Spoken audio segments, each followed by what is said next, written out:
Okay, so when you carry forward this vision, which is that you have the virtuous position, and it doesn't matter what Democratic obstacles stand in your way, somebody needs to get out of the way. This takes you to some pretty anti-democratic places.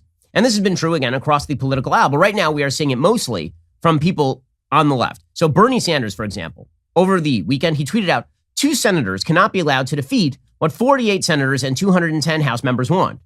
We must stand with the working families of our country. We must combat climate change. We must delay passing the infrastructure bill until we pass a strong reconciliation bill. Okay, now, just focusing on those stats for 1 second. Right, we're talking about anti-democratic beliefs and norms. It's not a surprise that Bernie Sanders is fond of anti-democratic norms. After all, he loves the USSR and Cuba. But Bernie Sanders tweeting out that 2 senators cannot be allowed to defeat what 48 senators and 210 House members want. This boggles the mind a little bit, considering there are 100 senators. So if 48 senators want something, this would mean, just using a little quick math up top here, 100 minus 48 is 52. That means 52 senators do not want something. So he is saying that Joe Manchin and Kyrsten Sinema, if they don't want something, along with 50 other Republicans, they should not be able to trump what 48 senators want, which is a weird notion of how majorities work.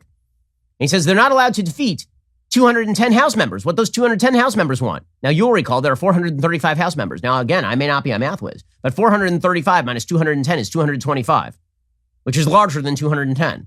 So he's saying a minority of the House and a minority of the Senate ought to rule. And of course, he believes that because he is privy to virtue. And the process can't be allowed to stand in the way. The process is of no consequence at all, obviously. And this attitude has permeated down to the lowest levels of the Democratic activist wing. So Nancy Pelosi put out a notice last week that they had extended the Thursday, September 30th legislative day to Friday, pushing back passage of the bipartisan infrastructure framework and to advance Build Back Better. But they needed more time to reach their goal. She says, quote, more time is needed to reach our goal of passing both bills, which we will. It's about time. We all take great pride in the rescue package. It's about time. There's an October 31st surface transportation authorization deadline after last night's passage of a critical 30-day extension. We must pass BIF well before then, the sooner the better, to get the jobs out there. It's about time. She just keeps saying it's about time over and over and over. If it were about time, then she would have passed a bill last week. She doesn't have the support to pass the bill last week. So instead, she's pushing it off till October 31st. She was supposed to vote on the bipartisan infrastructure framework, right? That bipartisan infrastructure bill had support from Republicans in the Senate. It had support from Republicans in the House. She wasn't going to bring it up for a vote, however, because there weren't enough Democrats in her own party to pass it unanimously within her own party. And they were going to try and vote it down. So she instead delayed it, and she's falling prey to the progressives, who again are a very small wing of the party. This caused Kyrsten Sinema to blast fellow Democrats. She said canceling the U.S. House vote on the Bipartisan Infrastructure Investment and Jobs Act denies Americans millions of good-paying new jobs and hurts everyday families. And she points out that it's the radicals who are holding this up. She says Congress was designed as a place where representatives of Americans with valid and diverse views find compromise and common ground. That is why when President Biden asked me to continue bipartisan infrastructure negotiations, I agreed and helped deliver the Bipartisan Infrastructure Investment and Jobs Act, a historic, broadly popular plan that reflects a key priority of President Biden's. My commitment to delivering lasting results is also why I have engaged for months in direct good faith negotiations over the separate budget reconciliation proposal.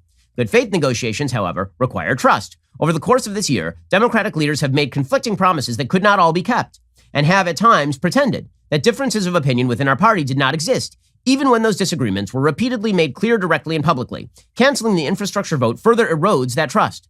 More importantly, it betrays the trust the American people have placed in their elected leaders and denies our country crucial investments to expand economic opportunities. That's Kyrsten Sinema going hard after her own party. Okay, but what this means is that this means Kyrsten Sinema is the bad person. And Kyrsten Sinema is apparently standing in the way of democracy. And the folks who believe that the federal government should do anything and everything, that any obstacle is an obstacle on the road to utopia, those people have no limits. This is how you end up with video of protesters following Kyrsten Sinema into the bathroom at Arizona State University and berating her while she is on the can. I'm not kidding you. This is a thing that happened over the weekend. Now, just imagine for a second if Republicans had followed AOC into the bathroom and berated her about the Green New Deal. Right? We would be treated to weeks on end of talk about the innate horrors of that. Right? AOC would be on TV crying. And we would have the media talking about how all Republicans were like this. And meanwhile, you have Democrats who are chasing Kyrsten Sinema into a bathroom where presumably she is doing her business in order to harass her about not voting for a $3.5 trillion boondoggle.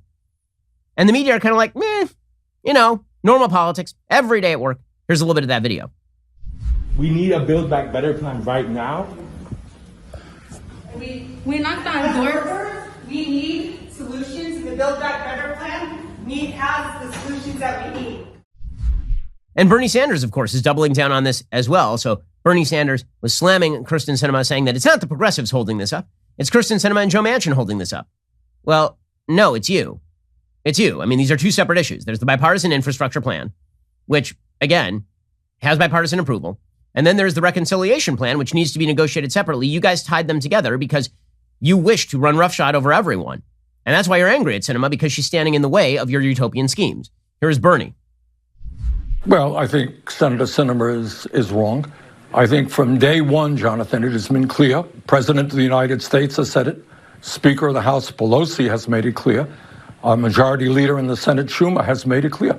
Both of these bills are going forward in tandem. We're not just taking on or dealing with Senators Manchin or Senator Sinema. We're taking on the entire ruling class of this country.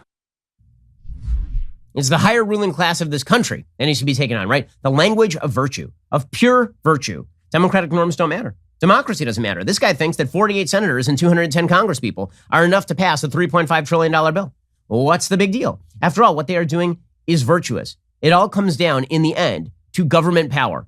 It's all about government power, right? And then the powerful are entitled to completely lie to you, of course. So Cedric Richmond, who's an advisor to President Biden, he goes out on national TV and he keeps repeating the lie that we don't have to worry about the spending because, of course, the number is zero.